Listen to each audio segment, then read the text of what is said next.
Hello everyone, buenos días, boa tarde, good evening. I would like to welcome everyone to this panel discussion organized by the Latin American Initiative called Ecosocial Pact of the South and the IPS, the Institute for Policy Studies, based in Washington, in the US. And this panel is entitled, Why do we need a basic income in source of a new global socio-ecological regime? Me gustaría daros la bienvenida a todos, a quienes estéis ingresando ahora en nuestra sala de Zoom, también en YouTube, a este foro de debate organizado por el Pacto Ecosocial del Sur y el IPS, el Institute for Policy Studies de Estados Unidos, panel que lleva como título ¿Por qué necesitamos una renta básica en busca de un nuevo régimen socioecológico global? Bueno, before introducing the session and our very special guest today, I would like to share an important technical note, okay?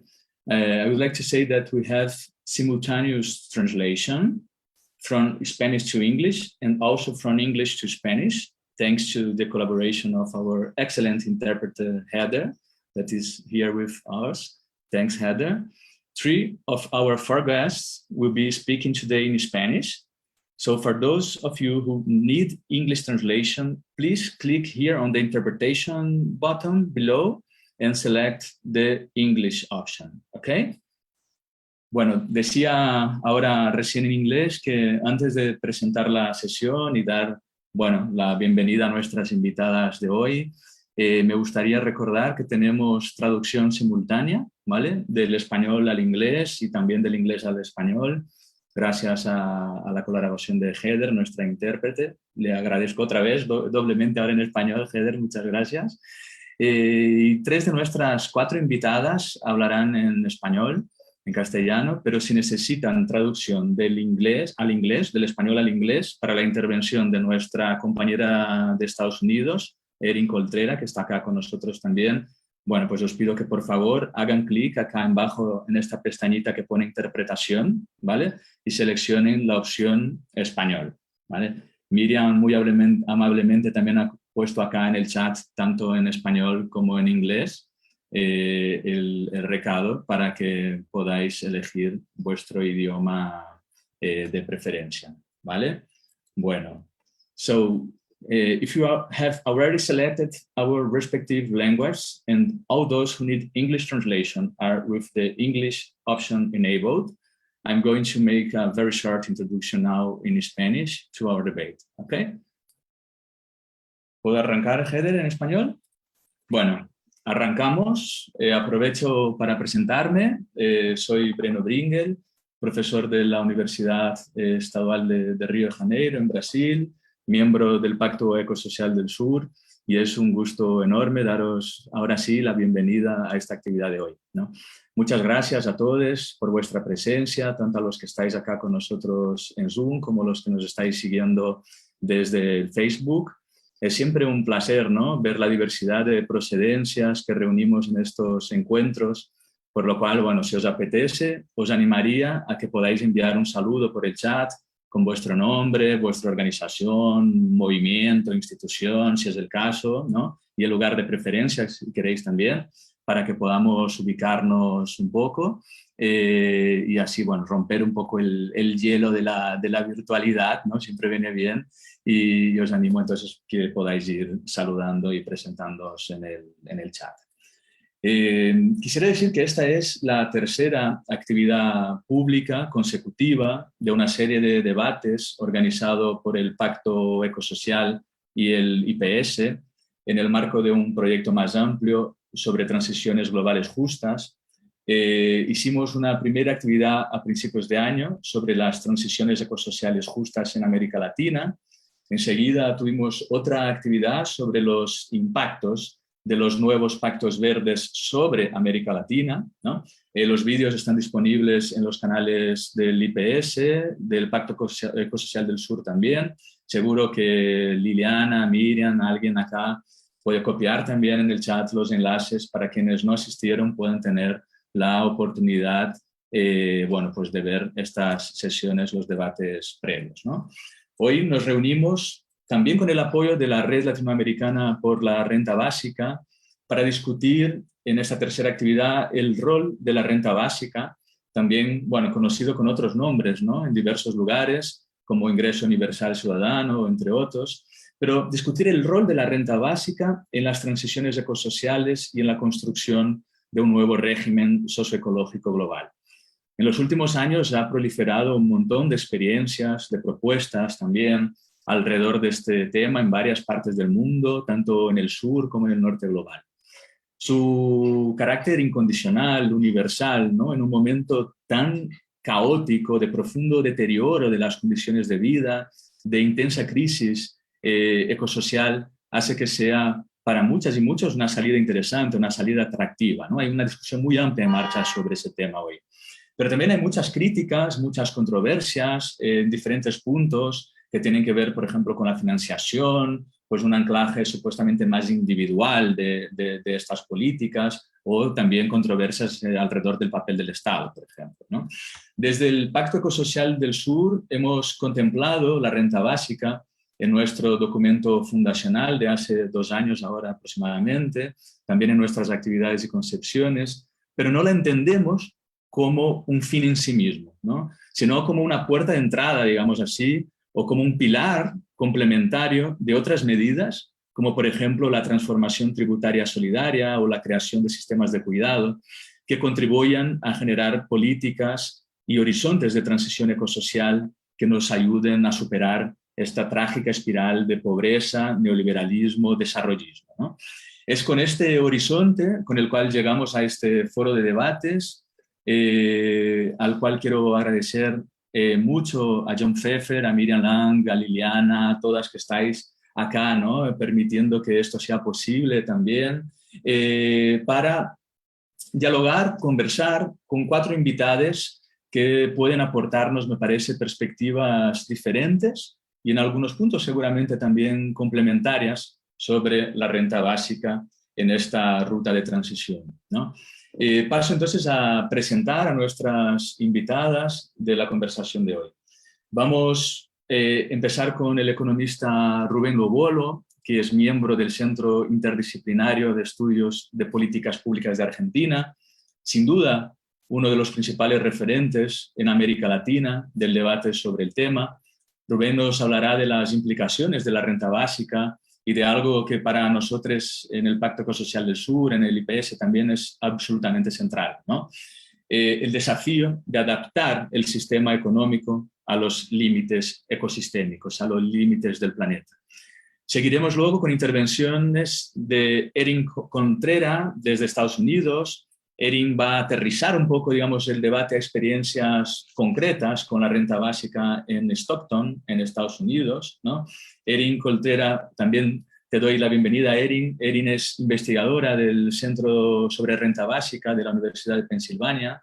Tiene una amplia experiencia en el tema en terreno, como responsable también de investigación y programas de SEED en la Universidad de Tennessee, en Estados Unidos, ¿no?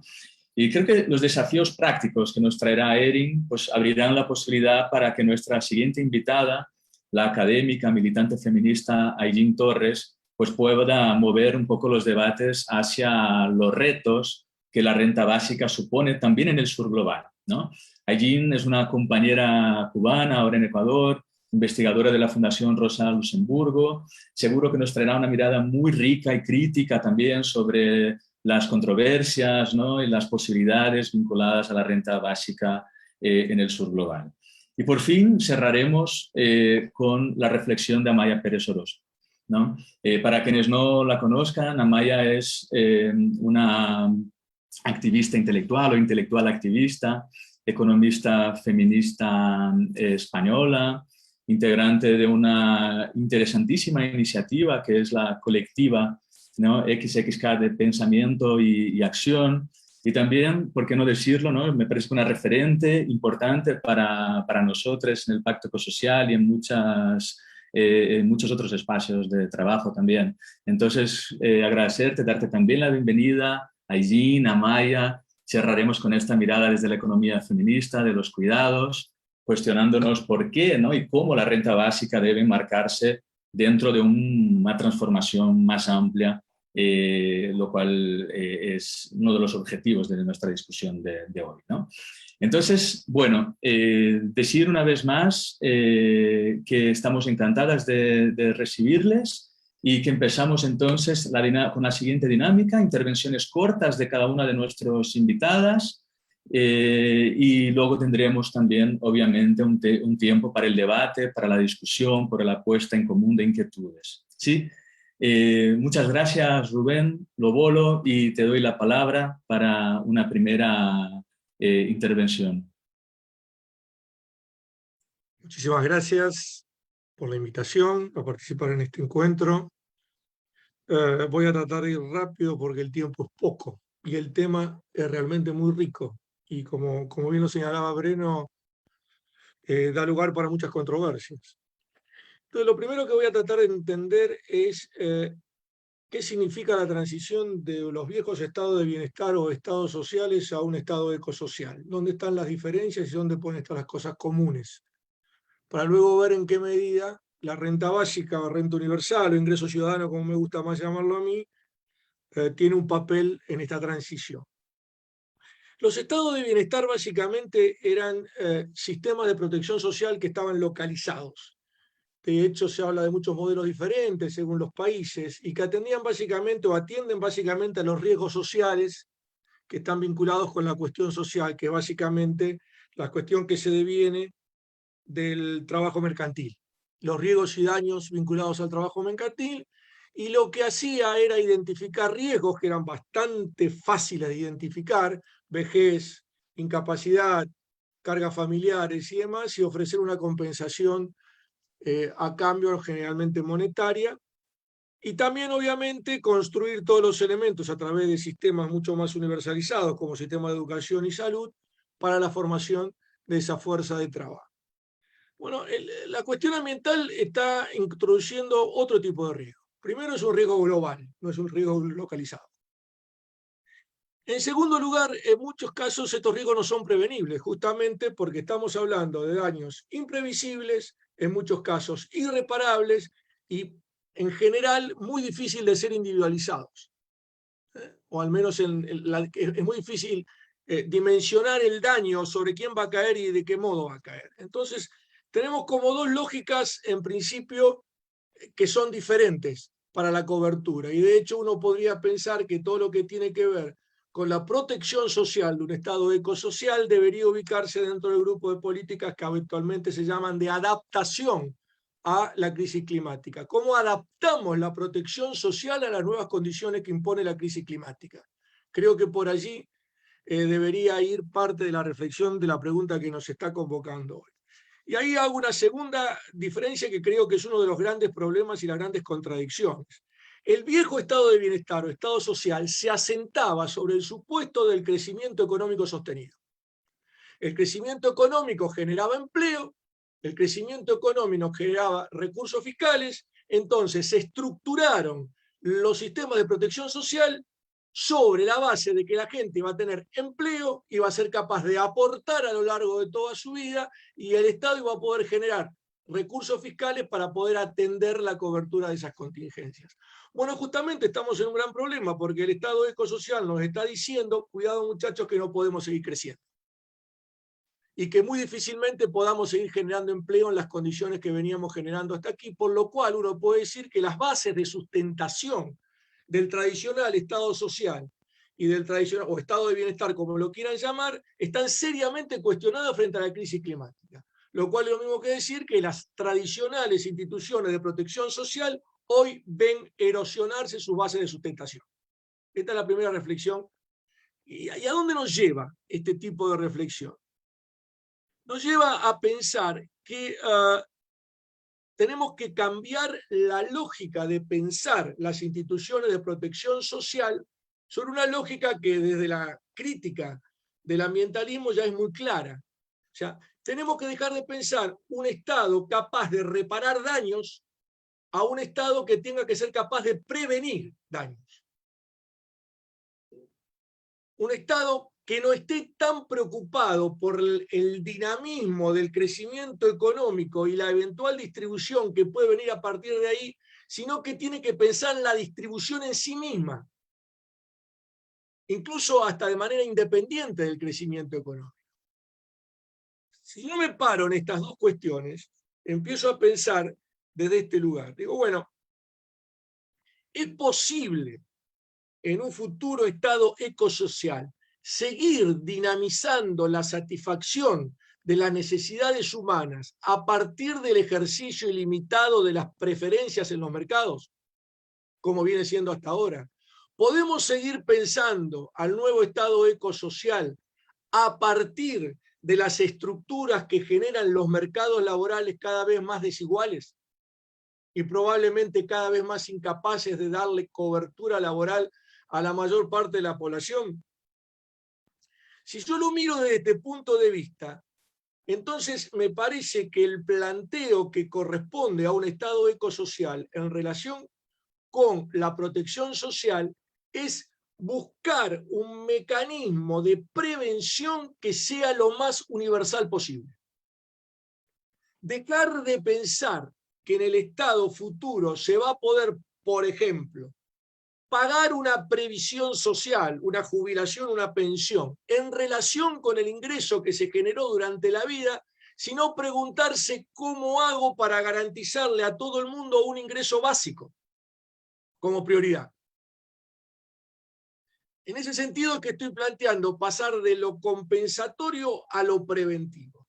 Si esto es así, y acá voy al punto que tal vez sea el más controvertido, la pregunta que hay que hacerse, que ya está formulada en muchos trabajos y en muchos estudios, es: ¿existen necesidades humanas universales y comunes para todos y todas? Porque si somos capaces de definir, como algunos estudios ya lo han hecho, las necesidades humanas universales y comunes, y acá va otro punto, entonces tenemos que ser capaces de identificar cuáles son los satisfactores de esas necesidades humanas universales. Las necesidades pueden ser universales, los satisfactores pueden variar culturalmente, localmente, pero el tipo de necesidades a las cuales habría que darle prioridad en un estado ecosocial, me atrevo a decir que son perfectamente identificables. Vamos a dar un ejemplo: salud, educación, alimentación, otras podemos seguir marcando, pero hay necesidades, y ese es el presupuesto para mí de un futuro estado ecosocial, que son universales y que deberían tener prioridad en los mecanismos de protección y de satisfacción. Y ahí me paro en otro punto que creo que a veces es muy poco discutido. Si yo sigo funcionando como actualmente, con una economía y una sociedad que se maneja a partir de los gustos y las preferencias marcadas en los mercados, es imposible generar un pacto intergeneracional, que es lo que reclama la crisis climática. Es imposible saber ahora cuáles van a ser los gustos y las preferencias de las generaciones futuras. Sabemos que si seguimos por este camino, las generaciones futuras van a carecer de un entorno saludable para poder vivir. Eso lo sabemos. Pero lo que no sabemos, mediante los mecanismos actuales, es cómo conectar las necesidades actuales con las necesidades de las generaciones futuras para estructurar instituciones que sean capaces de dar protección contemporánea, pero al mismo tiempo con una visión que esa protección contemporánea tiene que servir para proteger a las generaciones futuras. Bueno, hay toda una literatura que yo comparto que dice que, una vez más, hay que basarse en las necesidades humanas universales. Uno puede no saber cuál serán los gustos de las generaciones futuras, pero podemos aventurar que las necesidades humanas básicas van a ser bastante parecidas a las actuales. Van a necesitar salud, van a necesitar educación, van a necesitar alimentación, van a necesitar ciertos mecanismos de transporte, van a necesitar mecanismos de participación social, de integración social, etcétera, etcétera, etcétera. Entonces, si yo lo miro desde ese punto de vista, me puedo plantear cuáles son entonces las políticas prioritarias para garantizar necesidades humanas contemporáneas y que al mismo tiempo generen mecanismos para satisfacer o garantizar que las generaciones futuras van a poder acceder a la cobertura de esas necesidades humanas. Y es allí donde entra el tema del ingreso ciudadano, como interrogante. La ventaja que tiene el ingreso ciudadano frente a estos planteos o a estos desafíos que marca el Estado ecosocial es, primero, que es universal. Es una condición que ya señalé antes que deberían tener las políticas de protección social. No distingue, cubre al universo. La segunda ventaja es que es incondicional.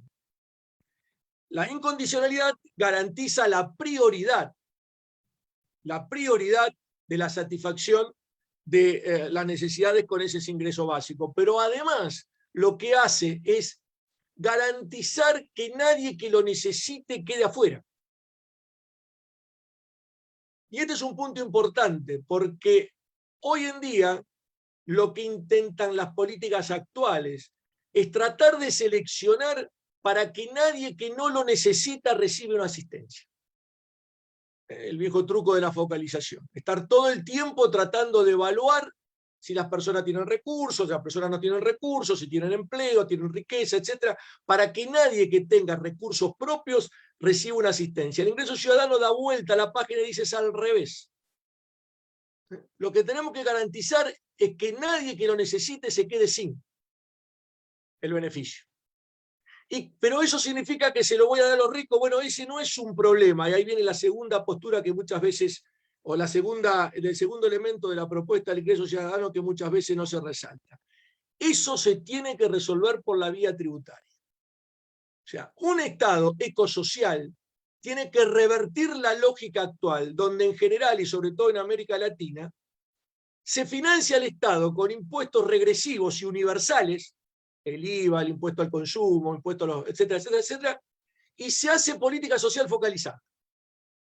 En un Estado ecosocial tenemos que revertir la lógica y tener una política social preventiva y universal, a lo cual el ingreso ciudadano o renta básica califica muy bien, y una política tributaria más focalizada en los sectores contaminantes, en los sectores de alto nivel de riqueza y concentración de riqueza, porque tenemos que pasar a movilizarnos a un Estado que tenga una distribución sostenible frente a un Estado que hasta acá venía tratando de garantizar un crecimiento insostenible.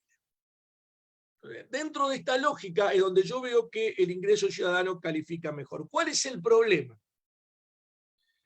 El más grave que yo veo en esta lógica para la renta básica o para el ingreso ciudadano, que todos los estudios disponibles dicen que los sectores de más bajos recursos, que son los que se verían más beneficiados con una política de este tipo, pero que al mismo tiempo son los que se verían más perjudicados frente a la crisis climática, o sea, y este es el punto que quiero marcar, o sea, siempre hay que tener en cuenta que los sectores más vulnerables son los que más se van a perjudicar con los problemas que trae en la crisis climática, lo cual desde ya invalida toda la pretensión de que el problema de la pobreza se va a resolver con crecimiento económico, con más contaminación y demás, porque claramente los que más perjudicados van a ser frente a una crisis climática, van a ser los sectores vulnerables. Pero al mismo tiempo, si yo distribuyo recursos contra los sectores más vulnerables, a favor de los sectores más vulnerables, lo que voy a hacer probablemente es aumentar la contaminación. Porque la huella de carbono de los bienes y servicios básicos, está probado, tienen es mucho más alta que la que pueden ser los bienes no esenciales. Entonces, no hay forma de garantizar una relación positiva entre la cobertura preventiva de las necesidades humanas básicas y la necesidad de cuidar el medio ambiente, que teniendo una fuerte distribución de riqueza de los ricos hacia los pobres. No hay otra manera. No hay otra manera en este contexto en que tiene que bajar el consumo global, de subir el consumo de los sectores más postergados, bajando el consumo de los sectores más altos. Desde mi punto de vista es una conclusión lógica. Porque de lo contrario, si le intentamos subir el ingreso masivamente a los sectores populares, sin bajar el ingreso y los consumos de los sectores de altos ingresos, el medio ambiente no lo soporta. Basta hacer los números de lo que significaría, por ejemplo, que todo el mundo tenga una distribución del ingreso parecida al de los países más ricos. Es imposible, el planeta no lo sostiene. Entonces, en este contexto me parece a mí, como insisto, como el tiempo es corto, que yo quiero poner este debate. La renta básica, el ingreso ciudadano, califica mucho mejor que otras propuestas, por ejemplo, que la propuesta del empleo universal. La propuesta del empleo universal es una propuesta productivista que presiona para más crecimiento económico, presiona para más productividad y, en definitiva, no es amigable con la crisis climática. El ingreso ciudadano sería amigable siempre y cuando se ponga un hincapié muy fuerte en la parte distributiva. La parte tributaria es tan o más importante que la parte distributiva que puede llegar a generar una propuesta como la del ingreso ciudadano. Y creo que en estos términos tenemos que pensarlo, en términos de compatibilidades, en términos de contradicciones y en términos de transiciones. Y por eso hay que pensar, y con esto cierro, y como bien lo dijo me parece Breno al comienzo, de que la propuesta de ingreso ciudadano no se puede pensar aislada de otras políticas. No sirve una renta básica si la gente tiene que gastar en educación. No sirve una renta básica si la gente tiene que gastarla en cuidado, la tiene que gastar en transporte para ir a trabajar, la tiene que gastar en salud. La reforma del Estado ecosocial es una reforma que tiene que priorizar las necesidades humanas básicas, y todas las necesidades humanas básicas, para ser amigables con las necesidades de la crisis climática, tienen que ser provistas lo máximo posible de manera universal e incondicional. Porque es el modo en que vamos a manejarnos eficientemente. El caso del transporte es evidente. El caso de la educación o la salud también lo es, a poco que uno mire la huella de carbono de cada uno de estos bienes y servicios. Tenemos que movernos a la prestación universal e incondicional de todo lo que se considere bienes públicos y servicios públicos. Si queremos ser eficientes en la búsqueda de un Estado ecosocial. Y tenemos que movernos a un nuevo esquema de tributación que logre subir los consumos de los sectores más populares, pero reduciendo los consumos y la dinámica que impone la imitación del consumo de los sectores más privilegiados. Creo que estoy en el tiempo y agradezco por la atención. Perfecto, Rubén, muchísimas gracias por esta excelente intervención. Hemos arrancado muy bien el debate con este diagnóstico, pero también debate propositivo, ¿no? Que nos plantea Rubén en términos de pensar el ingreso ciudadano, la renta básica, vinculado a un Estado ecosocial y a otras medidas complementarias. Tendremos tiempo luego para el debate.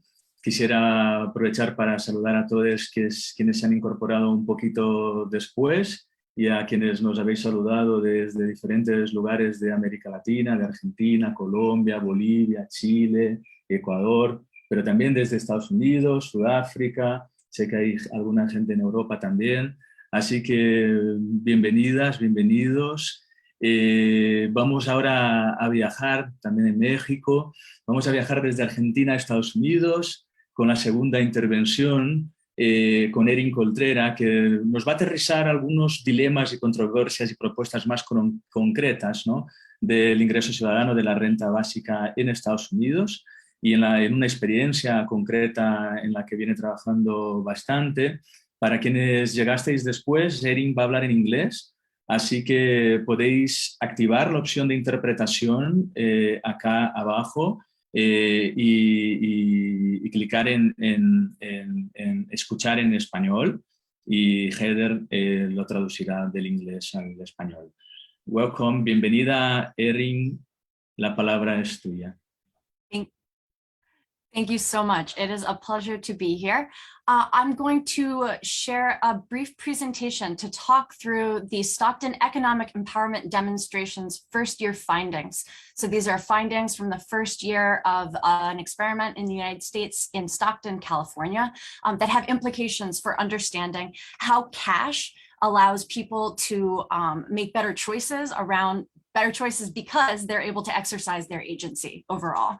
So let me share my screen. Okay, folks can see that? Excellent. Sí, puede. Excellent. Okay, the Stockton Economic Empowerment Demonstration.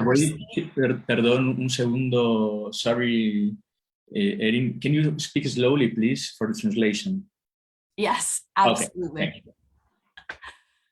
My slides are in English, but I'm going to make sure to speak to every point on them so that the live translation will cover my material and no one will have to miss anything. So the Stockton Economic Empowerment Demonstration, or SEED, was the United States' first mayorally led guaranteed income program.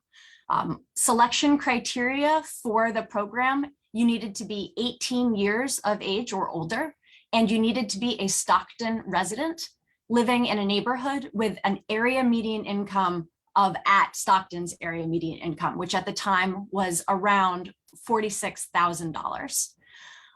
The selection process itself, we used random address selection to invite participants, and those who applied were randomly assigned to treatment and control groups, with 125 folks in the treatment group selected to receive $500 a month. There were three main questions, three key questions that the SEED evaluation and research aimed to address. The first is, how does GI impact monthly income volatility? The second is, how do changes in income volatility impact psychological health and physical well-being?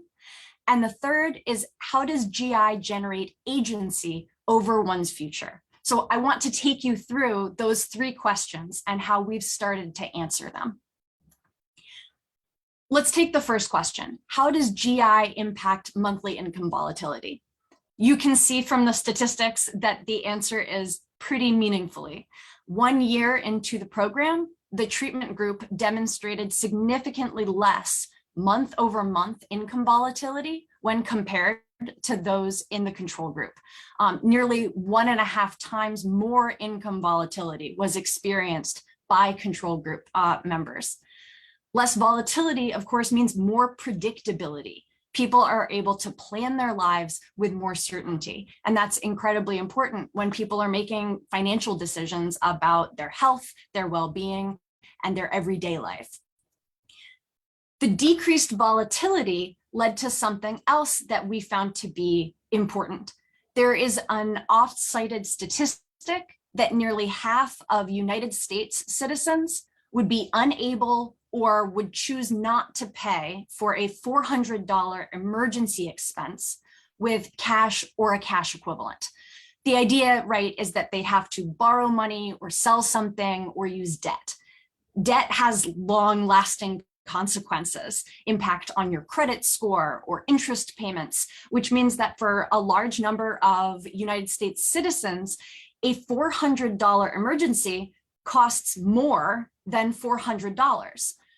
For our participants in Stockton, you can see that number was even higher. Over 50% of the treatment group initially, or over 75% of the control group and the treatment group initially would have paid using debt or having to sell something. And that number changed significantly by the end of the first year. Over 50% of the treatment group would have been able to meet that emergency now, just with cash. Now, this actually gets us to that second question, which is, how did those changes in income volatility impact psychological health and physical well-being? As a social worker, this is the part of our findings that I think is especially exciting, because there are meaningful changes to overall well-being that make everyday life better, right? SEED recipients experienced less anxiety and depression and reported increased emotional health.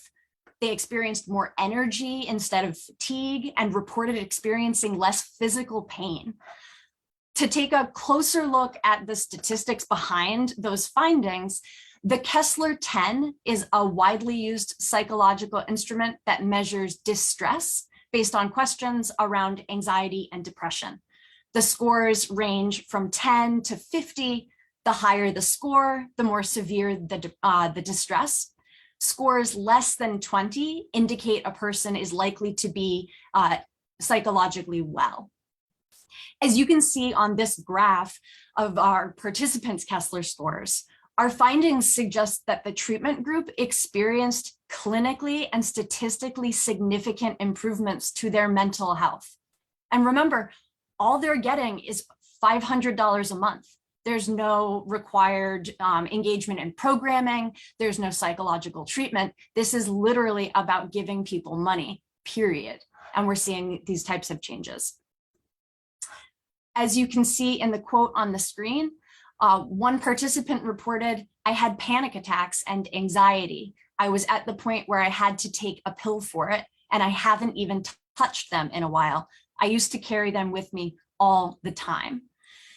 This is the importance of integrating our quantitative findings with the qualitative data. We found that the $500 functioned in a very particular way for women, in particular, who spend a lot of their life performing care work for free within their networks. These unpaid caregivers talked about the ways in which the seed money allowed them to prioritize themselves in ways that they had ignored for years, whether it was catching up on neglected dental work or medical care, or just the newfound freedom to center themselves in their own life and narrative. So let's look at the third question, which is, how does GI generate agency over one's future? We found and we operationalized this in 3 different ways. So changes to employment, changes to risk-taking and goal setting, and then freedom from forced vulnerability. So I'll walk you through those 3 sub-pieces. In terms of employment, at the beginning of the experiment in February 2019, we found that 28% of recipients, so those in the treatment group, had full-time employment, and 32% of control group members had full-time employment. A year later, 40% of the recipients were employed full-time. So the money did not have a negative effect on employment for our recipients. It's important to note that these findings can't point to larger labor market trends, but when integrated with the qualitative data, it suggests that recipients were able to leverage the $500 monthly payment to improve their employment prospects in a few different ways. They did so in 2 ways in particular. The $500 removed material barriers to full-time employment, such as the capacity limits created by scarcity and precarity. So it allowed participants to reduce part-time work in order to finish internships or training or coursework, which could then lead to full-time employment and promotions, and allowed them to reallocate resources in a way that facilitated their seeking better job prospects. One participant in particular spoke to us about the fact that he had been eligible for a real estate license for more than a year, but he couldn't afford to take the time off to complete his license. With the $500, he took the time off and was able to achieve that real estate license and begin full-time work as a realtor. We did, however, find limitations with the $500 in terms of risk-taking and goal setting, because women in particular who were supporting family and had strained extended networks, were doing unpaid care work, weren't able to leverage the seed money in the same way, because the $500 was not enough to completely alleviate the significant needs that were left unmet by the market and the social safety net. But the final aspect of agency that the $500 had a measurable impact on during that first year is freedom from forced vulnerability. For more than 100 years, we've seen lots of social science literature that establishes that one way people living on economic margins survive is by relying on strong social networks and strong social ties. But living with constant financial strain can create forced vulnerability, reliance and dependence on people or systems that you don't want to engage in, but that you have to. One recipient described in the quote that is on screen that poverty for her means a lack of choice. You're forced in ways you don't want to be. Another recipient talked about choosing to live in unsafe housing instead of in a nicer place with family members, because living with those family members meant she had to do more unpaid care work and had to engage in difficult relationships. Now, we know that there is much more to explore with SEED and beyond, but our findings from that first year suggest that once basic needs are met and scarcity is dampened, participants were able to describe small but meaningful pathways toward chosen vulnerability and authentic trust, which was defined by a choice and a sense of safety. And then finally, I want to talk about some of the limitations and implications. And there are, of course, limitations to our findings so far. Engagement and take-up and spending patterns in SEED were all driven by an existing milieu of mistrust in Stockton that was present because of the tremendous number of predatory loans and dishonest financial practices that played out during the 2008 housing crisis and continued to do so a decade later. We also saw limits in what the $500 was able to do because of the exceptionally high costs of things like housing, childcare, and lingering medical debt. But we're really excited to look forward to see how findings from SEED or any guaranteed income pilot can inform policy and advocacy, even taking these limitations into account. And right now, we're finalizing our second year of analysis for peer review, and we hope to integrate the findings from the full demonstration soon. So that's SEED. Thank you, Erin. Gracias, muchas gracias, Erin, por tu presentación. La verdad que después de escuchar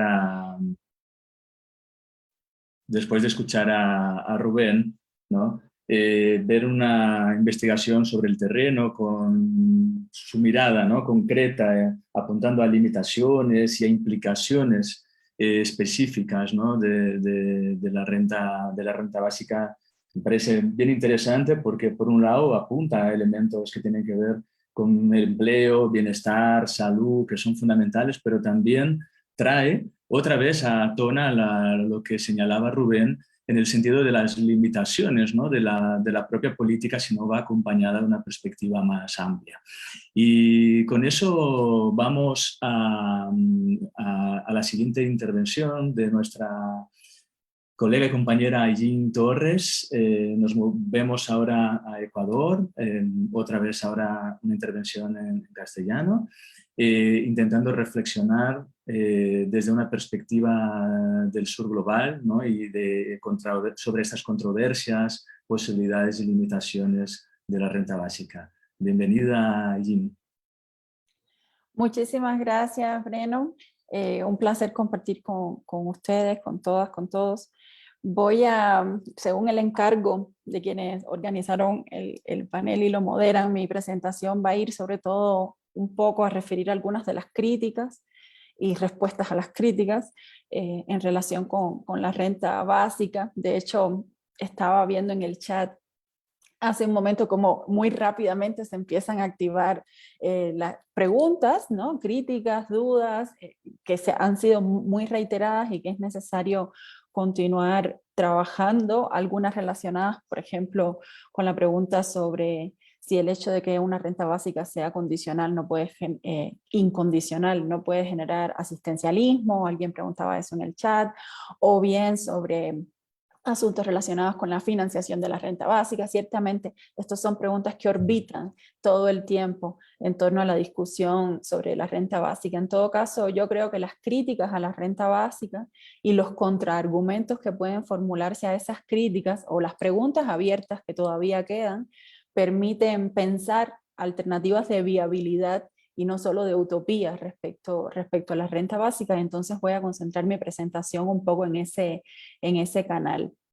La renta básica, como ha dicho Rubén, Ailín también, es una opción social que atiende estructuralmente un problema o problemas que son estructurales y que busca avanzar universalmente sobre problemas que son universales, que tienen que ver con el empobrecimiento, la desigualdad y sobre todo con la reproducción reducción de las condiciones de dependencia agravada de grandes grupos sociales que implican no solo la dificultad o directamente la imposibilidad de reproducir su vida biológica y material, sino que también les impide negociar las condiciones en las que participan socialmente en los distintos ámbitos, ¿no? Y como toda opción social de cierta importancia y sobre todo del alcance que tiene la renta básica, pues es conflictiva. Ahora, en este punto hay al menos dos tipos de preguntas. Una es si renta básica sí o renta básica no. Rubén abordó, creo, dando razones suficientes en ese sentido. Voy a aportar algunos elementos adicionales, pero creo que lo más importante ya está dicho. Y una segunda pregunta que tiene que ver con, una vez que hemos acordado la pertinencia de la renta básica, ¿cuál es su viabilidad y cuál es, digamos, la dimensión procedimental, ¿no? Cómo implementar la renta básica. En este contexto y con la pandemia, la pregunta sobre si la renta básica sí o no se reactivó, ha pasado antes en otros momentos, en otras crisis, ¿no? En este momento concreto la estructura de los riesgos sociales se ha modificado sustancialmente con la pandemia, ha habido un cierto regreso a la discusión sobre el universalismo, de la discusión sobre lo público, no ha sido igual en todos los países, en algunos ha sido más notable que en otros, pero en todo caso eso ha propiciado un relanzamiento de la discusión sobre la renta básica. Voy a mencionar entonces un par de cosas en el sentido de las críticas que se le han hecho a la propuesta de la renta básica, un poco en este primer canal de si renta básica sí o renta básica no, y luego haré algunos comentarios sobre en qué términos se está discutiendo su viabilidad y su aplicabilidad, que están relacionados pero no son lo mismo en América Latina. Sobre lo primero, no me voy a referir a las críticas feministas a la renta básica universal, que realmente son las que más he trabajado, pero voy a hablar de otro tipo de problematizaciones porque entiendo que Amaya va a explorar eso a profundidad. Una crítica usual a la renta básica universal que proviene de distintos campos políticos y también de una parte del sentido común ciudadano, tiene que ver con que si la renta básica se aplica en un sentido verdaderamente universal, o sea, desvinculado, por ejemplo, de la situación de empleo de las personas, o de su posición en el mercado laboral, o de su condición de empobrecimiento o no, fomentaría el parasitismo, ¿no? Eirín acaba de demostrar en el estudio concreto al que se refirió que no es así, que las personas que obtuvieron una renta básica, eso no disminuyó ni su búsqueda de empleo en todo caso, ni las formas en que buscaron incluirse en el mercado laboral.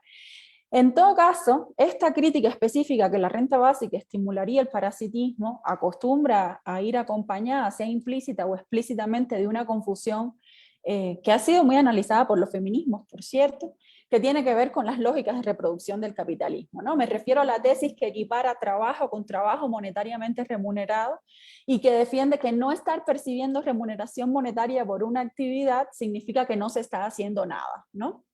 Entonces, se ha argumentado largamente que existen buenas razones para desmontar eso muy fácilmente, por ejemplo, mirando tanto el trabajo doméstico y de cuidados no remunerados como el resto de las ocupaciones por las cuales algunas personas reciben cuantiosas cifras monetarias y que es muy dudosa su contribución social, pero en todo caso, cualquier política que haya beneficiado a la población empobrecida con los niveles de renta más bajos siempre ha merecido, por parte de algunos actores políticos, pues esta acusación de que fomentaría el parasitismo o que la gente no trabajaría, ¿no? Pero la evidencia que eso tiene es completamente nula.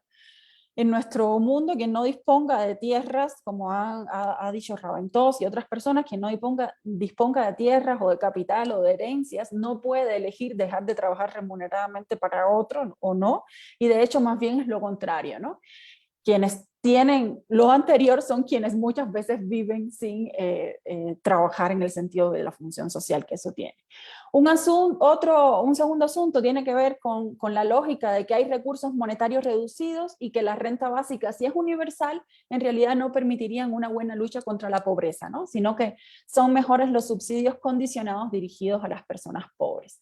La base de esta idea es de que son más justificables los subsidios dirigidos a, entre comillas, quienes más lo necesitan, y que la renta básica universal pues impediría redireccionar esos recursos. Sin embargo, las ventajas que tienen los subsidios focalizados han sido largamente discutidas por sus altísimos costes administrativos, por ejemplo, porque es una medida esencialmente, la renta básica, a diferencia de estas otras políticas, es una medida esencialmente preventiva de la exclusión, como comentaba Rubén antes, porque la renta básica además permite eludir estas llamadas trampas de la pobreza y del desempleo, o sea, las cantidades monetarias de los subsidios condicionados no son acumulativas y no pueden convivir con otras rentas, mientras que la renta básica sí.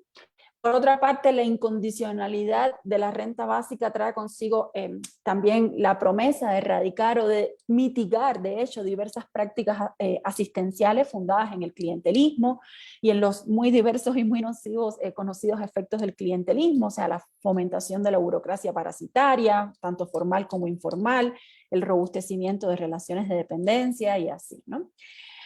Otra crítica desde ciertos sectores de izquierda es que la renta básica universal no es una medida suficientemente anticapitalista, ¿no?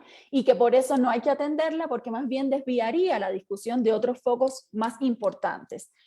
Sería discutible cuáles pueden ser asuntos más importantes que el derecho a la existencia, ¿no? Y al sostenimiento de la vida, pero es un tipo de argumentación que también podemos, de argumentación crítica sobre la renta básica.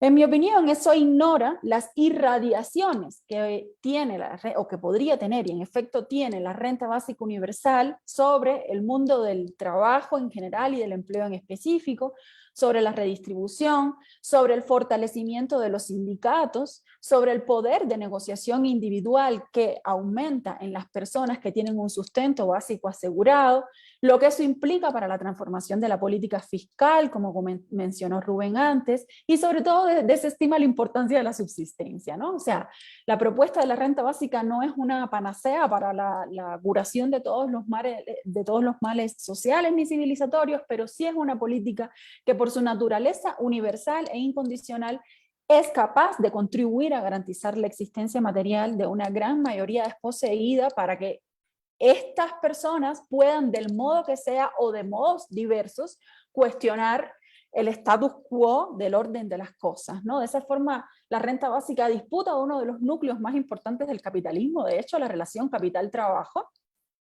y pues permite acceder y repensar formas distintas en las cuales se hace realidad la interdependencia de los derechos, ¿no? Porque el derecho al trabajo no es contradictorio con el derecho al ingreso o con el derecho a la vida, sino que la interdependencia de los derechos es central en toda esta discusión. Otra crítica tiene que ver con el argumento de que una renta básica propulsaría el consumo y aumentaría el colapso ecológico, como mencionó Rubén también hace un rato. Desde América Latina, investigadores han analizado que en efecto si se consume más habrá más impacto medioambiental, pero han señalado también, como mencionaba Rubén, la desigualdad entre los distintos tipos de consumo y cómo, en efecto, el aumento del consumo de los sectores más empobrecidos, que serían los que aumentarían su consumo percibiendo una renta básica, pues sería muy irrelevante respecto a lo que debería asegurarse de la disminución del consumo de los sectores altamente consumidores y de mayores ingresos. Pero por otra parte, esta es otra dimensión del mismo asunto en relación al consumo. Construir formas alternativas de producción y de consumo por fuera de las lógicas del mercado no es incompatible con una renta básica o con un ingreso universal ciudadano.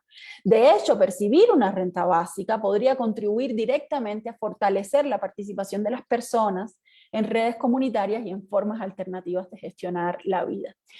La renta básica, y esta es otra crítica, podría decirse estandariza las formas de producción y reproducción de la vida, y aquí este es un asunto importante, en el último el que me voy a detener sobre esta primera parte, respecto a cómo la renta básica podría, y esto se alega por algunas voces, pues no resolvería de buena manera la tensión entre universalismo e individualismo o diversidad y derechos colectivos respecto a la estandarización que implicaría una política de renta básica. Esto se relaciona con varios asuntos a su vez. Por ejemplo, la renta básica universal implicaría la bancarización de todas las personas en países como los nuestros, en América Latina, donde los niveles de bancarización en muchas de nuestras naciones continúan siendo bajos, ¿no?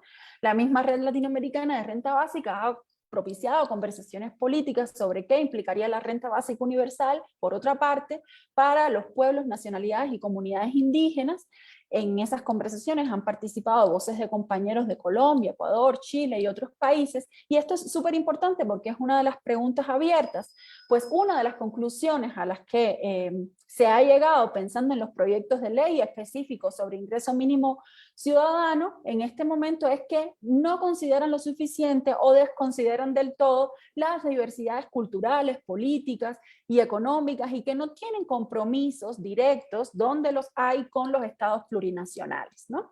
O sea, la necesidad de pensar en un enfoque diferencial de respeto a las autonomías políticas de grupos, sectores, pueblos y nacionalidades es súper central para la discusión sobre la renta básica en América Latina y tendríamos que seguir avanzando en ese sentido. Por ejemplo, cómo conectar la discusión sobre la renta básica con los derechos de los pueblos, los derechos colectivos de los pueblos originarios, qué implicaría en términos de consultas libres e informadas y así, ¿no?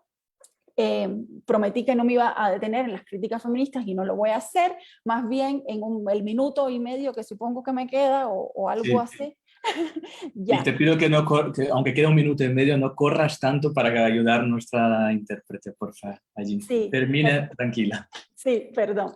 En estos 2-3 minutos que me quedan, hasta los 15, voy a referirme directamente a en qué términos se está discutiendo la aplicabilidad y la viabilidad de la renta básica en América Latina. Ha habido un argumento que se sostuvo por suficiente tiempo, en ocasiones aún se sostiene, relacionado con que la renta básica solamente se piensa en países de alta renta.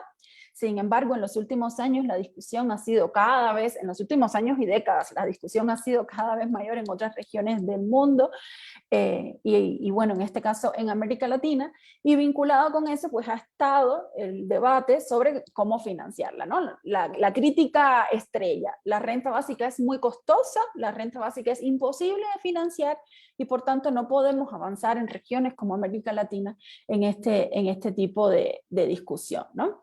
Las respuestas más generales a esa crítica aportan varios argumentos. O sea, primero, la renta básica universal permitiría eliminar los pagos de transferencias de dinero focalizadas existentes y combinarlas en un solo programa más eficiente y desburocratizado, ¿no?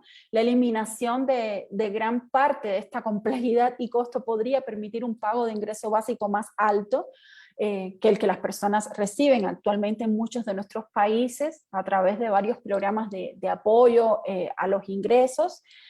Y por otro lado, una población con acceso universal a una renta básica suficiente gozaría, como nos acaba de mostrar Eirin, de mejor salud física y mental, por ejemplo, reduciendo el costo asociado a la salud pública y podría tener además un impacto positivo en ese sentido, ¿no? Entonces, yo creo que es importante cómo invertir la pregunta. La pregunta no es cuánto costaría una renta básica, sino cuánto cuesta no tenerla, en términos de quienes sostienen sobre sus espaldas no tener una renta básica. O sea, creo que ese es el ejercicio político importante, o uno de los ejercicios políticos importantes.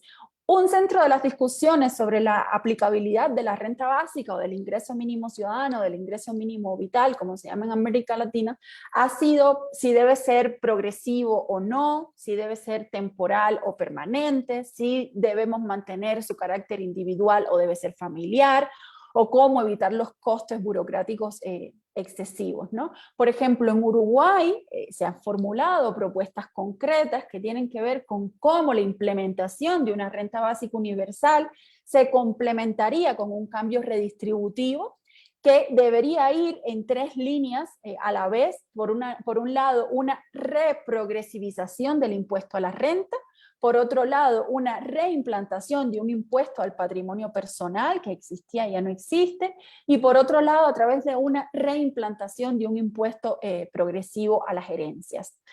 En Argentina, eso pensando en términos de financiación, en Argentina hay distintas propuestas, también Rubén podrá hablar después de eso, pero hay distintas propuestas sobre el ingreso mínimo. Hace unos meses, Claudio Lozano, director del Banco Nación, en un evento presentó una propuesta de ingreso básico universal, que yo creo que es muy cuestionable en el sentido de que no sería universal, sino que estaría dirigido, según esta propuesta, específicamente a la población en situación de informalidad laboral y desempleo, y debería generar 4 millones de empleos. Después podemos pensar en esta propuesta en concreto, pero lo que la traigo aquí solamente porque me interesa resaltar que según esta propuesta sería necesaria la inversión del 2.9% del PIB, lo cual es absolutamente financiable.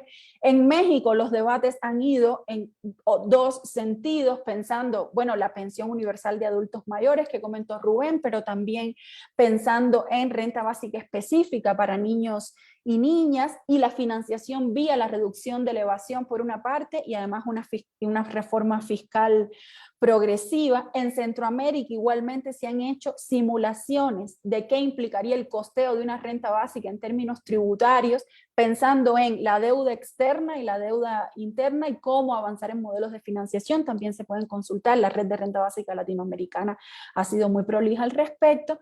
En Chile igualmente, en Brasil se acaba de hacer un estudio también hace poco sobre cómo con la inversión del 1% del Producto Interno Bruto se podría implementar una renta básica para el 30% más pobre, o sea, en ese caso también estaría discutible en términos de la universalidad. Entonces, en general, estas discusiones latinoamericanas sobre la renta básica, sobre la aplicabilidad de la renta básica, creo que afrontan los desafíos de las discusiones sobre las rentas básicas en general, o sea, respecto a su universalidad y respecto a si se va a atender a ciertos segmentos de la población o no, a las familias o a los individuos y así. Creo que hay que estar muy vigilantes respecto a eso porque podrían formularse políticas y de hecho se están haciendo que se enuncian como de renta básica sin serlo y creo que eso es sumamente peligroso para poder avanzar en política al respecto. Y bueno, con esto termino. Pienso que la renta básica en efecto es el lugar de una utopía, pero también es un programa político que es efectivamente viable, se ha demostrado, es muy claro, se avanza cada vez en la región en ese sentido. Y bueno, en definitiva creo que es de mucho provecho esta conversación, considerando todas las líneas abiertas y algunas ya muy claras en las que debemos seguir avanzando. Gracias otra vez. Muchas gracias, Ayin, por tu intervención, muy interesante. Creo que ya Rubén y Erin habían empezado a apuntar, ¿no?, algunas controversias, algunas polémicas alrededor de la renta básica, pero lo que nos trae Ayin ahora es un verdadero mapeo de controversias, digamos así, un mapeo de polémicas, de respuestas, de críticas, ¿no?, de posibilidades. Muy interesante para la discusión. Agradezco a todas y todos también que estáis compartiendo links de iniciativas, experiencias, ¿no?, en el chat. Y sin más, vamos ahora a hacer el último salto transatlántico desde Ecuador a la península ibérica. Presenté previamente a todas nuestras invitadas y ahora con mucho gusto le doy la palabra a Maya Pérez Orozco. Bienvenida, Maya. Bueno, pues buenos días, buenas tardes a todas, a todos, a todes. Voy a ponerme el tiempo también para ir bien como el resto de mis compañeras. Muchas gracias por la posibilidad de estar aquí compartiendo impresiones. Yo, fíjate que querría plantear mi intervención quizá en el sentido contrario que la ha planteado Ayin. Aylin decía que había dos preguntas, que la primera sería si renta básica sí o no, y si es un sí, entonces ¿cómo? Para mí sería justo al revés. La renta básica, para poder decir sí o no, tiene que ir vinculada al cómo. Entonces, renta básica según cómo se implemente, y cómo se implemente implica todas las cuestiones que ya se han levantado, cómo se financia, qué cuantía tiene o no tiene ninguna condicionalidad, incluido el a quién va a llegar, va a ser los miembros de una determinada comunidad, quien tenga un estatus de ciudadanía legal, quien esté empadronado, la pensamos en términos globales, según también cómo se compagine con otras prestaciones que puedan estar existiendo y que se puedan o bien complementar o bien sustituir. Entonces, según cómo se diseñe y sobre todo según el contexto más amplio en el que se articule.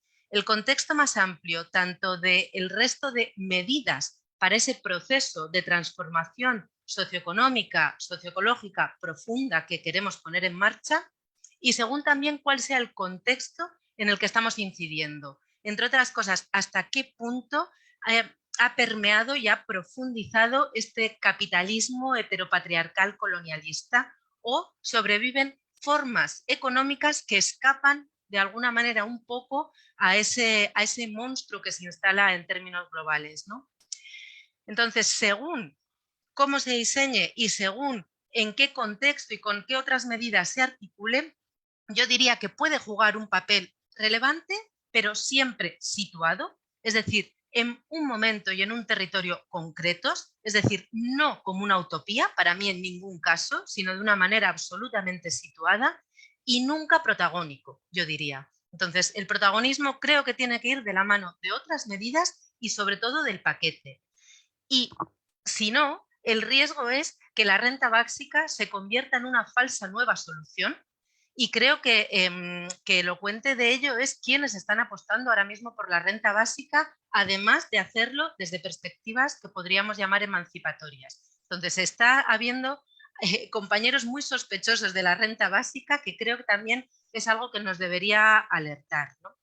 Entonces, yo intentaría argumentar esto por dos vías. Por un lado, pensar la renta básica en ese contexto más amplio, y en segundo lugar, cuáles considero que deberían ser los lineamientos de transformación estructural. Entonces, pensemos la renta básica en ese contexto más amplio y hablemos del contexto más amplio sobre el que tiene que incidir y hacia el que tiene que ayudarnos a avanzar. Entonces yo diría que en primer lugar, y creo que aquí sí que hay acuerdo, la renta básica estamos hablando de ella en un contexto que está caracterizado, además de por un colapso ecológico que desborda con mucho el cambio climático, en el cual yo no voy a entrar, que lo ha comentado más Rubén, es un contexto de profundo proceso de precarización de la vida. Es decir, la precariedad en la vida se está convirtiendo en el régimen de existencia de las mayorías globales. Globales, hablo incluso del norte global que nos creíamos supuestamente a salvo.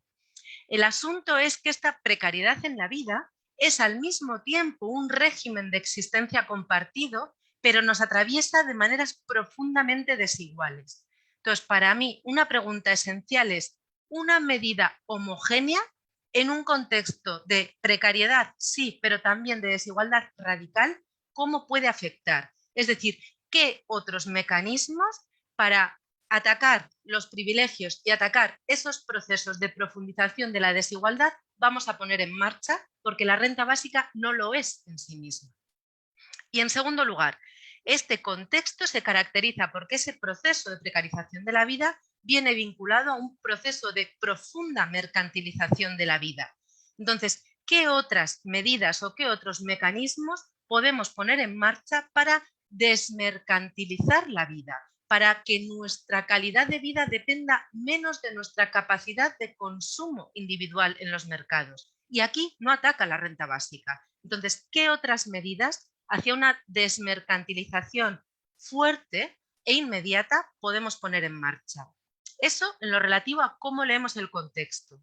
Desde este contexto de precarización vital, queremos avanzar desde este contexto de precarización vital vinculado a un sistema socioeconómico donde los mercados capitalistas son el eje vertebrador de nuestra estructura socioeconómica. Su lógica de acumulación es el eje vertebrador. De aquí queremos avanzar hacia un sistema socioeconómico radicalmente distinto, donde sea algo así que podríamos llamar el sostenimiento del buen convivir nuestro eje vertebrador como vida colectiva, como conjunto socioeconómico. Eso sí sería para mí la utopía y el horizonte. Esto implica una transformación radical de los cómo, de las estructuras materiales con las que sostenemos la vida. Y aquí nos aparecen preguntas que ya habéis ido comentando respecto al cómo financiamos lo que sea que vayamos a hacer. Y en este caso la renta básica. Yo recuperaría las preguntas de: si ponemos tanta fuerza en la financiación de la renta básica, ¿hasta qué punto corremos el riesgo de detraer recursos de otras cosas que también necesitamos financiar, incluso de manera prioritaria? Por ejemplo, y lo vincularé luego, yo consideraría prioritario la financiación de servicios públicos universales que nos desmercantilizan la resolución de dimensiones vitales antes que el acceder a un ingreso individual para, por ejemplo, poder pagarme un servicio, un seguro privado de salud. Sistema sanitario público universal frente al acceso individualizado a la salud. Entonces, ¿qué juegos puede haber aquí de traer recursos de procesos más colectivos para focalizarlos aquí? Otra pregunta sobre la financiación que no sé si me he despistado, pero creo que no ha aparecido, porque otra de las claves de financiación que está habiendo a día de hoy en algunos lugares, en concreto en el contexto de la Unión Europea, es el recurso al endeudamiento de los estados, a un fuerte endeudamiento público. Y los eurobonos que están sosteniendo los fondos europeos a día de hoy son claramente un proceso de endeudamiento colectivo. Y endeudamiento colectivo significa atarse a los mercados financieros globales. ¿Y quiénes son los mercados financieros globales? ¿Y qué exigen luego para pagar? Porque las deudas a los mercados financieros nos obligan a pagarlos con el poder que tienen a día de hoy fondos de inversión, etcétera. Entonces, ¿cuánto podemos alimentar el monstruo del proceso de financiarización global? Estas preguntas necesitamos hacerlas. Igual que necesitamos hacernos la pregunta de con ese dinero, ese ingreso que nos podría generar una renta básica, ¿dónde podemos utilizarlo? ¿Qué tipo de estructuras de consumo tenemos? ¿A qué mercados podemos acceder? Porque si hablamos de contextos con mercados capitalistas profundamente desarrollados, ¿hasta qué punto la renta básica no puede ser un modo de sostener niveles imprescindibles de consumo que son claves para el sostenimiento de la maquinaria mercantil capitalista? Y por eso, a mi juicio, están determinados sujetos, Foro Económico de Davos, por ejemplo, pidiendo una renta básica como una manera de que los estados, vía ese endeudamiento, estén sosteniendo niveles básicos de flujo mercantil. Entonces, en contextos de profundidad mercantil capitalista, ¿hasta qué punto no alimenta la rueda? Y viceversa, en contextos donde existen otras estructuras socioeconómicas no capitalistas, ¿hasta qué punto las puede contaminar? Yo creo que esa sería una pregunta central respecto a ese cómo transformamos y quitamos ese eje de acumulación de capital como eje vertebrador.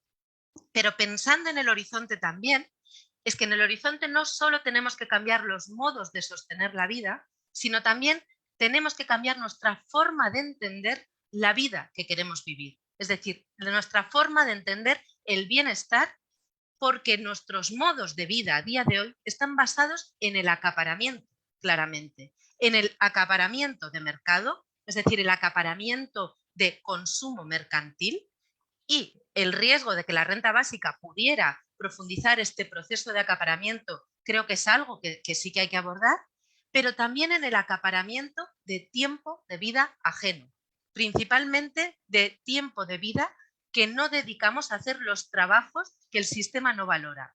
Y aquí yo creo que tenemos un debate, porque yo consideraría que la liberación de tiempo de vida del mercado en ningún caso garantiza ni una reducción de la división sexual del trabajo, ni un mayor involucramiento en actividades de interés social y colectivo. En primer lugar, vemos claramente que cuando los hombres, y aquí hay una disputa de género enorme, tienen más tiempo liberado del mercado, por ejemplo, hombres en situación de desempleo, o cuando pueden solicitar un permiso por cuidados a menores, etcétera, o no solicitan ese permiso, o con el tiempo que tienen no lo dedican a cuidados. Es decir, nada garantiza que los hombres vayan a aumentar su papel en los trabajos de cuidados no remunerados. Pero lo que sí que vemos claramente es que cuando hay mayor disposición de dinero, lo que tendemos es a externalizar estos trabajos, hombres y también mujeres, de clase media o clase alta, es decir, a comprar barato el tiempo de vida de otras mujeres. Entonces, creo que hay un riesgo profundo de que no redujera la división sexual del trabajo, sino que alimentara nuevas formas de división sexual del trabajo cada vez más marcadas por la clase social y por la racialización. Porque aparecería aquí también la pregunta de quién accede a la renta básica en un contexto global con flujos migratorios constantes que no estamos sabiendo abordar en clave de derechos, ¿no? Tampoco creo que ese tiempo liberado directamente se vinculara a una mayor corresponsabilidad sobre la vida colectiva, porque tenemos un sentido común construido en torno a nuestro pensamiento individual en nuestra calidad de vida. Dicho de otra manera, tenemos que transformar las estructuras socioeconómicas, pero también los sentidos comunes que nos mantienen juntos. Y es en este doble proceso de transformación de a qué llamamos buen convivir y cómo lo sostenemos, donde la renta básica podría o no jugar un papel. Y para pensar cuáles son, y voy ya que estoy sobre el tiempo, cuáles serían los lineamientos que nos permitirían avanzar en esta doble transformación de los sentidos comunes y de los modos de sostener la vida, yo diría que es clave que la respuesta es radicalmente situada. No podemos pensarla para el mundo mundial. Entonces, yo muy brevemente hablo desde el contexto de esta periferia del monstruo, de esa fortaleza llamada Europa. Para las periferias de esa fortaleza llamada Europa, diría que los ejes de transformación fundamentales son, primero, quitar poder y recursos al poder corporativo, un proceso profundo de reconversión de los medios de producción de capital en medios de reproducción de la vida. Estoy hablando de reforma fiscal, que ya se ha hablado, pero hablo también de cuestionar el papel del euro y del dinero capitalista en general y desde luego de los mercados financieros. Hablo de expropiar vivienda vacía. Hablo de colectivizar infraestructuras que están puestas al servicio del gran poder corporativo en vez de al servicio del interés general. Hablo de desprivatizar conocimientos, patentes, semillas.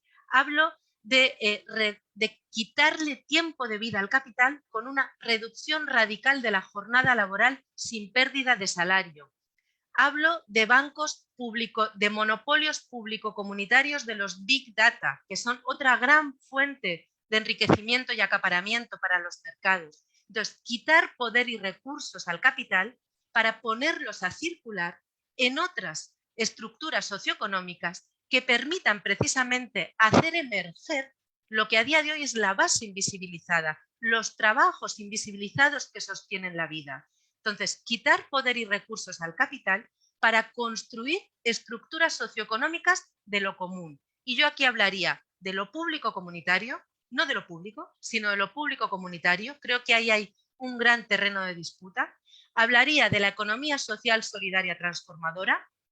Hablaría de las economías otras, de las cuales en el centro del monstruo sabemos poco y tenemos mucho que aprender de otros lugares del mundo. Y hablaría de los entramados comunitarios, es decir, de alimentar lo común. Y alimentar lo común, con los recursos que quitemos al capital, creo que nos tiene que permitir ir transitando hacia una nueva matriz socioeconómica reproductiva, no productiva, que esté decrecida en tamaño, relocalizada en el territorio, simplificada, no grandes cadenas globales de valor, sino cadenas locales, que esté decrecida en términos metabólicos y que esté diversificada, es decir, que el dinero importe cada vez menos para vivir y además cada vez más hablemos de otro tipo de dinero distinto al dinero capitalista. Y con esto acabo. La renta básica al final es el acceso hoy por hoy a un dinero capitalista que se genera sobre la base del acaparamiento y consecuentemente del despojo, que se sostiene sobre trabajos invisibilizados. Entonces, a lo que tenemos que atacar es a esa maquinaria de acaparamiento, despojo e invisibilización, por tanto, de transformación del papel que juega el dinero en nuestras sociedades. Disculpad que me he alargado más de lo que preveía y gracias. Muchas gracias, Amaya, a ti por esta excelente intervención, con muchos elementos, me parece, para nuestra discusión. Creo que hemos oscilado de alguna manera, ¿no?, en discutir las fronteras, vamos a decirlo así, de la renta básica en todas las intervenciones, es decir, su relación con otras políticas complementarias, con otros planteos, y lo que de aquí de alguna manera nos traes es pensar la renta básica también dentro de una agenda y una perspectiva más amplia de transformación ecosocial, ¿no?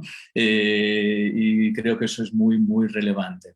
Hay muchos comentarios en el chat agradeciendo las intervenciones, comentarios y diálogos puntuales también que se han ido estableciendo ahí, pero realmente preguntas específicas no tenemos muchas. Paso a leer una de Carmen Aliaga, de Bolivia, ¿vale? Luego os daré obviamente la palabra, no solo para contestar lo que se plantee desde el chat, también para plantear una conversación, un diálogo final entre nosotras, ¿no? Carmen dice: ¿se podría pensar que la renta básica a escala global, con perspectiva feminista, podría garantizar, por ejemplo, que la agricultura familiar y comunitaria sostenida, principalmente por mujeres, mantenga la subvención de alimentos a las ciudades? Eso implicaría un gran avance en la soberanía alimentaria y, por otra parte, abriría la posibilidad de restauración integral de territorios afectados por megaproyectos, cuando la precariedad deje de generar desplazamientos por devastación ambiental, ¿no? Esta es la cuestión de Carmen Aliaga. Teníamos también aquí en nuestro chat de preguntas y respuestas una pregunta de Juan Pablo sobre el caso de Argentina, que han ido contestando amablemente los compañeros también con un link de una propuesta reciente. Quizás Rubén quiera comentar algo más sobre eso, sobre los proyectos e iniciativas que se estén dando en Argentina, y si puede hablar sobre todo específicamente, ¿no?, del tema del financiamiento, cómo se está dando la discusión sobre el financiamiento. Y básicamente lo demás son comentarios puntuales, ¿no?, preguntas. Por lo cual, después de esa intervención entonces de Amaya, le abriría un poco otra vez a Jean, Rubén, a Erin, otra vez al final también a Amaya, un turno final, ¿no?, de reflexiones, dialogando también entre nosotras, ¿no? Para romper un poco el orden, ¿alguien quiere empezar? Jean, Erin, o empezamos otra vez con Rubén. Rubén. Yo sí, si empezamos, solo por animar un poco y plantearte una pregunta, Rubén, también.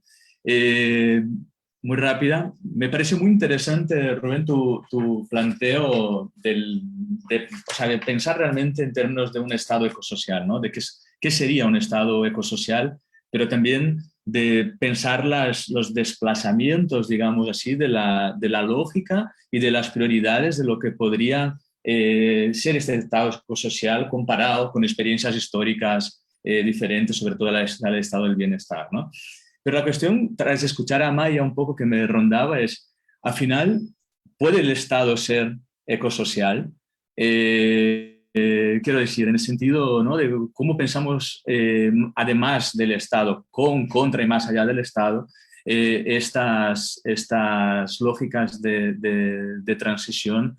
Y creo que ahí hay como contrapuntos interesantes, ¿no?, que ponen en diálogo, creo que, vuestras intervenciones, y lo dejo ahí como para una reflexión quizás también de tu parte. Te paso la palabra. Gracias, Rubén. Algunas cosas. La verdad es que no sé qué el Estado puede hacer. En realidad estamos en un momento tan crítico que es muy difícil saber si el Estado tiene capacidad. Lo que más estamos seguros es que así no se puede seguir. Y entonces es como que tenemos muchas certezas sobre la crisis y muchas incógnitas sobre la salida de la crisis y el futuro. Yo por eso traté de centrarme en tratar de ver compatibilidades e incompatibilidades entre cierta propuesta y la idea de un Estado ecosocial, que parece que tendría que surgir de algún modo, porque claramente yo diría hoy el mundo enfrenta una contradicción brutal entre crecimiento, crisis climática y desigualdad. Uno de los datos del último tiempo es que estamos asistiendo a crecimiento menor que en la década del 50, 60, 70, pero con aumento de desigualdad. Todos los trabajos de Piketty son muy ilustrativos al respecto. Entonces creo que esta combinación trágica entre crecimiento, crisis climática y desigualdad está llevando, en mayor o menor medida, a la humanidad a un destino que personalmente no tengo claro cuál es.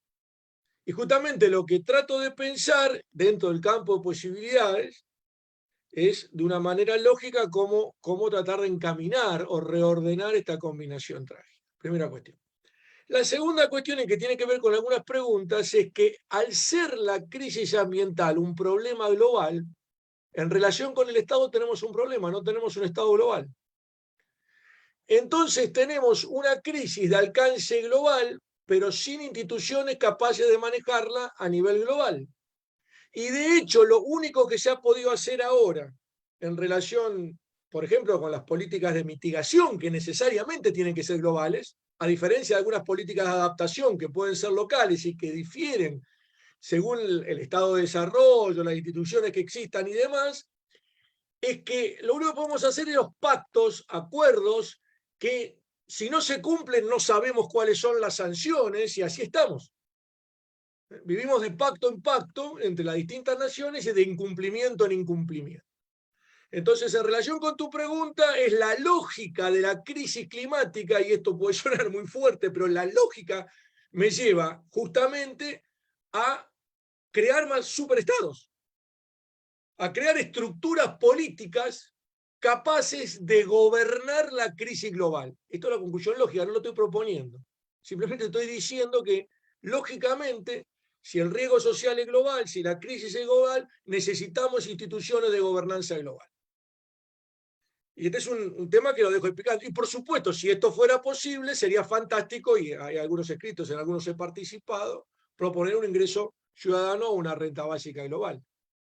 Pero para eso hace falta instituciones que no las tenemos y que obviamente hoy por hoy, como está construida la cuestión, la veo difícil. Pero si no tenemos instituciones globales, tampoco vamos a poder manejar la crisis climática. Eso es lo que me parece que suena o que concluyo lógicamente. Lo segundo que quiero marcar es que es evidente que la renta básica o el ingreso ciudadano es una herramienta de un conjunto de políticas.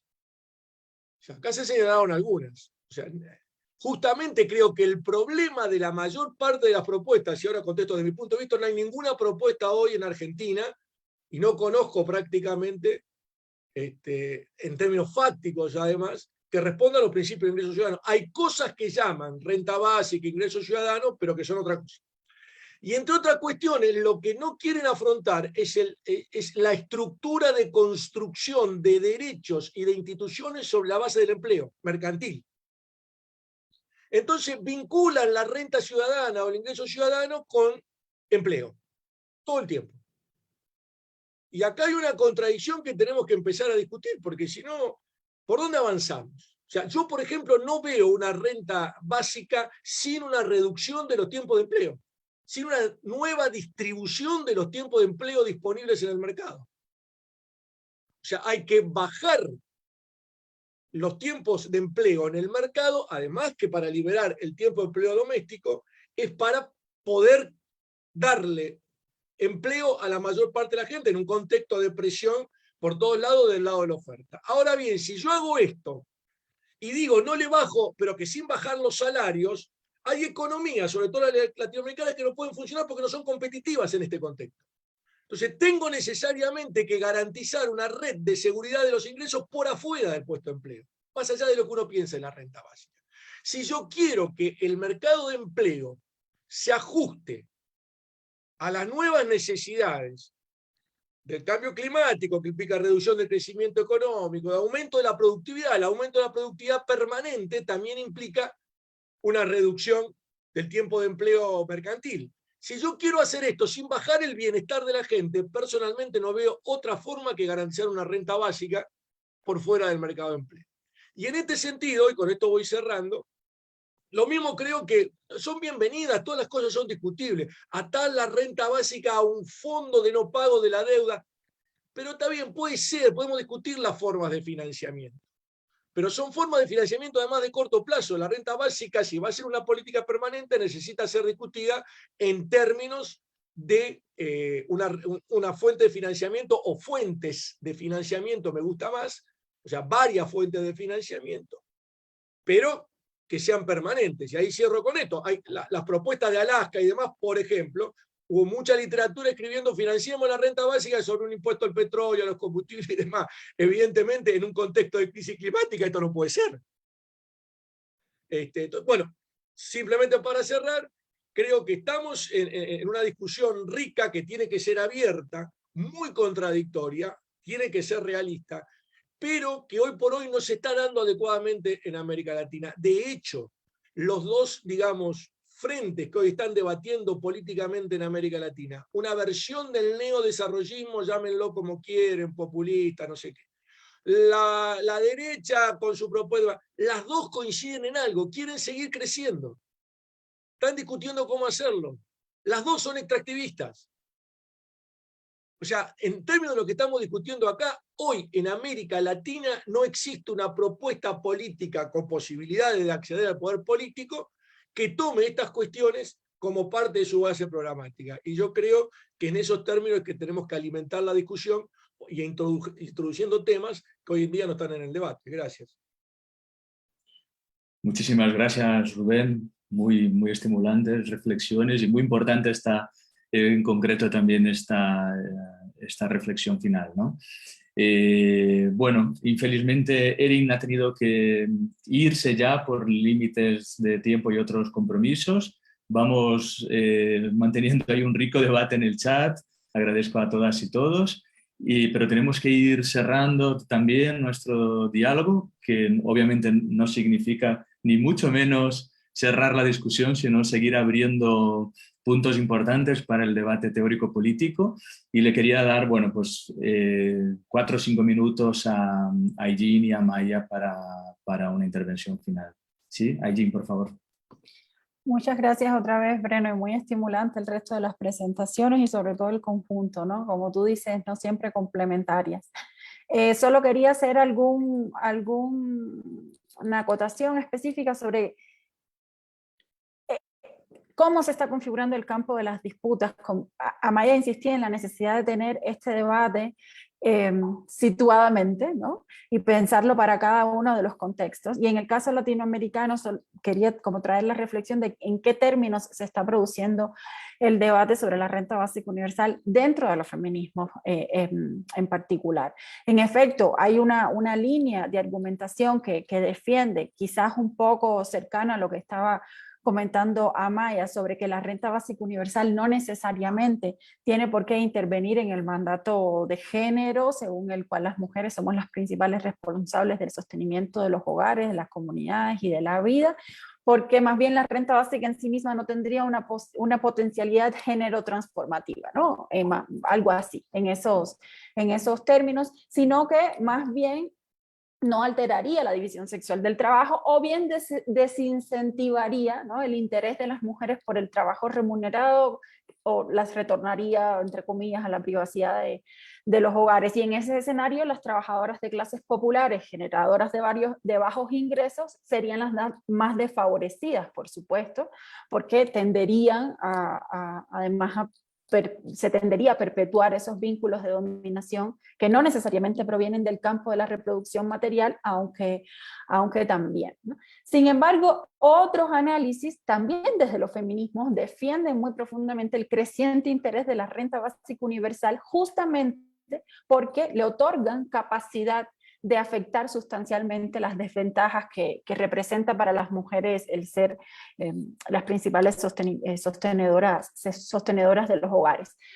En esta línea de argumentación, si bien la renta básica universal no tiene capacidad de eliminar, digámoslo así, las condiciones materiales de dominación en el ámbito doméstico, el solo hecho de disminuir la dependencia material, pongámosle, de los cónyuges, abriría el paso a bases más justas de negociación, por ejemplo, sobre los tiempos de trabajo, doméstico, remunerado, voluntario, de formación, ocio, lo que fuera, para un eventual abandono de relaciones violentas dentro de los hogares. Eso es importante también tenerlo en cuenta. Asimismo, al disminuir la dependencia del mercado laboral por tener asegurado este mínimo de la existencia que ofrecería una renta básica, también aumentaría la capacidad de negociación de las mujeres en la trama mercantil del trabajo. El resultado sería favorable al mismo tiempo porque las mujeres tendrían condiciones, que tienen condiciones laborales más precarias y en el sector informal y peor remunerado tendrían entonces igualmente más capacidades de negociación.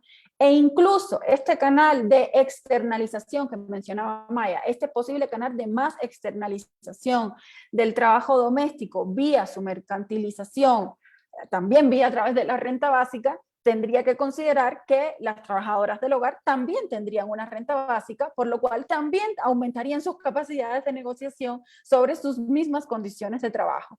Estudios históricos, de hecho, lo que muestran es que cuando en contextos en los que ha habido estado de bienestar, no en el caso latinoamericano, cuando ha aumentado el bienestar de todas las personas, ha aumentado también la demanda por trabajo doméstico remunerado, en efecto, pero también han mejorado las condiciones de trabajo de las trabajadoras del hogar y eventualmente eso ha implicado una carencia de oferta de ese trabajo, por tanto una menor capacidad para externalizarlo, generando potencialmente movimientos de renegociación dentro de los mismos hogares. Y con esto termino una discusión sobre la renta básica, ya en este caso no latinoamericana, sino que está teniendo lugar más en Europa y más en España de hecho, es cómo articular la discusión sobre renta básica por un lado y una nueva, entre comillas, discusión dentro de los feminismos, que no es nueva, pero que se ha reactivado, sobre la necesidad de pensar en una renta de cuidados. Ese es otro debate, ¿no?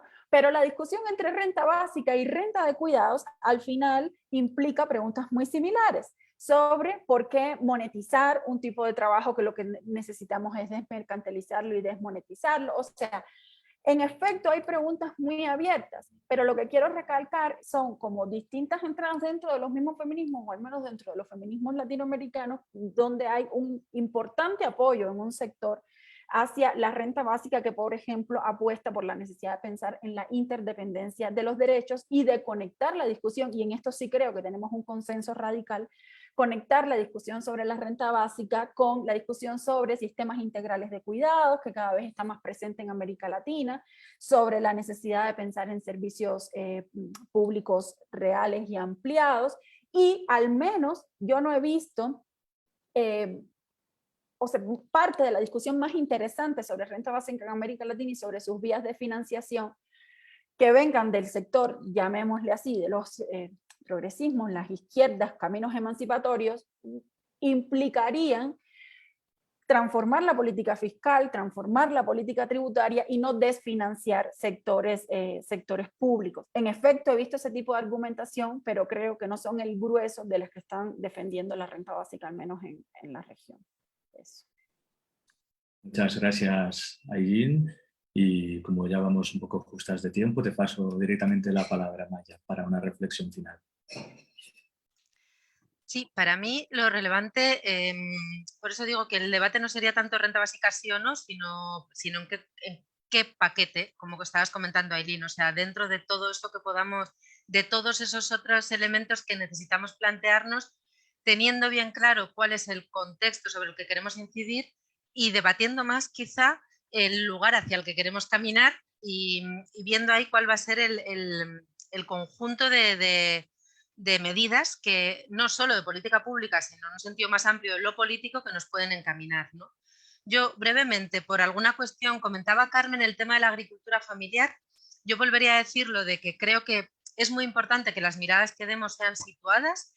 Entonces yo no me atrevo a hablar de si una renta básica podría permitir, afianzar o favorecer esa agricultura familiar sostenida por mujeres y ser un avance hacia sistemas alimentarios locales y hacia modos de soberanía alimentaria, pero sí estaba pensando, por ejemplo, en talleres con compañeras que comentaban cómo poblaciones campesinas que antes consumían su propio café, en un momento en que se introducen los mercados con fuerza, venden su café a Nescafé y luego terminan comprándose el Nescafé. Es decir, que la mercantilización, el proceso de mercantilización de la vida, creo que es una tela de araña muy compleja. Y en ese sentido, por ejemplo, lo que comentabas, Ailín, en contextos donde hay un aumento generalizado pues de las condiciones de vida, hay una tendencia a externalizar trabajos de cuidados y domésticos, pero no se encuentra quién los haga. creo que en un contexto también, además de migraciones globales imparables en gran medida, o sea, yo discutiría, por ejemplo, eso. Entonces, por un lado, creo que la mercantilización es una tela de araña y por otro lado, creo que tenemos un contexto en gran medida muy incontrolable. Entonces, ahí hay un cóctel grande, ¿no? Preguntaba un compañero sobre el rol, si las monedas sociales podrían jugar algún rol. Quizá por ahí habría un elemento importante a explorar. La idea de renta básica vinculada a monedas sociales, locales, con un control democrático. Quizá por ahí podría haber otras formas de renta básica más localizadas que avanzaran en ese proceso de relocalización de los circuitos socioeconómicos, de simplificación, que podría ser interesante explorar, ¿no? Una tercera cuestión que quería comentar es, creo que es importante, muy importante, plantear la renta básica desde esa, o sea, si hablamos de renta básica, plantearla desde esa idea de corresponsabilidad con la vida colectiva, porque creo que a día de hoy hay mucha tendencia a pensar que o yo sola me lo gano en el mercado, bajo la idea de meritocracia, o que el Estado me dé. Entonces, una idea mucho más clientelar, una idea más de no ser un sujeto de derechos en el sentido de ser parte de una vida colectiva más amplia, sino de que el Estado me debe algo o la sociedad me debe algo. Entonces, si la renta básica la planteamos desde el me deben algo, creo que ahí hay un problema enorme. Entonces, la renta básica vinculada a ese, ¿qué modos de involucrarnos en la vida colectiva vamos a construir que sean distintos al empleo, donde tú haces algo porque alguien te paga por ello en un contexto de esclavitud del salario, o al trabajo de cuidados sometido a las lógicas heteropatriarcales donde no te queda otra porque es tu deber como mujer? Entonces, ¿qué otras lógicas de trabajo, por decirlo de alguna manera, podemos construir para que haya esa responsabilidad en la vida compartida, ¿no? Y en cuarto lugar, sobre el Estado, la pregunta que se planteaba anteriormente, yo creo que para algunas al menos, y ahí también me parece importante lo que comentaba Eileen, creo que la mirada desde ningún sitio es monolítica y desde luego desde los feminismos tampoco, o sea, hay gran diversidad de opiniones, pero para algunas el estado del bienestar claramente no es un horizonte. Entonces, no es defender el estado del bienestar que se supone que hubo en una determinada Europa en un momento dorado, no es un horizonte porque sabemos con claridad que ese estado del bienestar siempre se sostuvo sobre el expolio medioambiental, la desigualdad global y la división sexual del trabajo, pero además porque es que es irrecuperable, pero los mecanismos que sobreviven a día de hoy del estado del bienestar sí son una herramienta imprescindible para ir más allá del estado del bienestar. Entonces, ¿cómo podemos usar ese estado del bienestar para ir más allá de él? No sé si hacia un estado ecosocial o si hay que llamarlo de otra manera. Necesitamos instituciones colectivas. No sé si la idea es el Estado. Y vincularía el cuestionamiento al estado del bienestar con el cuestionamiento a los estados-nación vinculados a un proceso de colonización global también. Y ahí estoy hablando de que todos estos debates, por ejemplo, se pueden aterrizar en el contexto del Estado español con la pregunta sobre la soberanía de determinados territorios que están peleando por ser soberanos para también poder implementar determinadas herramientas de política económica, como podrían ser esta, desde otro ángulo, ¿no? Entonces, bueno, que tenemos un montón que hablar y poco tiempo, ¿no? Me temo, Breno. Muchas gracias, Amaya. Tenemos un montón que hablar, un montón que hacer también, ¿no? Y una buena, creo que, agenda compartida también de elementos que se han traído aquí hoy. Estamos ya llegando al final de la discusión, pero ha habido una participación muy activa en el chat. Os agradezco un montón por ello. Yo creo que hemos tenido una mañana o tarde, según como estemos, muy rica, ¿no? De debates, de intervenciones, tratando de rodear, digamos así, la cuestión de la renta básica desde diferentes ángulos y perspectivas, mirando los límites, las posibilidades. Muchas inquietudes, está diciendo Tatiana acá en el chat, que realmente quedan y que seguiremos seguro profundizando en otras ocasiones, ¿no? Entonces me gustaría agradecer muchísimo a Rubén, a Erin, a Aileen, a Maya por sus intervenciones. Agradeceros a todas y todos, ¿no? Que habéis estado participando de este conversatorio hoy. Agradecer también al IPS, a John Pfeffer, por el apoyo en esta actividad conjunta con el Pacto. a todas y todos los compañeros del Pacto Ecosocial del Sur que también han estado trabajando, ¿no?, en este conversatorio, especialmente a Miriam Lang y a Liliana Buitrago, que han estado aquí dando todo el apoyo necesario para el conversatorio de hoy. Y no podía dejar de mencionar finalmente también a nuestra intérprete Heather, que una vez más, ¿no?, nos ha brindado la posibilidad de que podamos también entendernos desde diferentes latitudes. Bueno, compañeras, compañeros, colegas, amigos, muchísimas gracias y seguimos transitando. Obrigado. Muchas gracias. Thank you. Muchas gracias.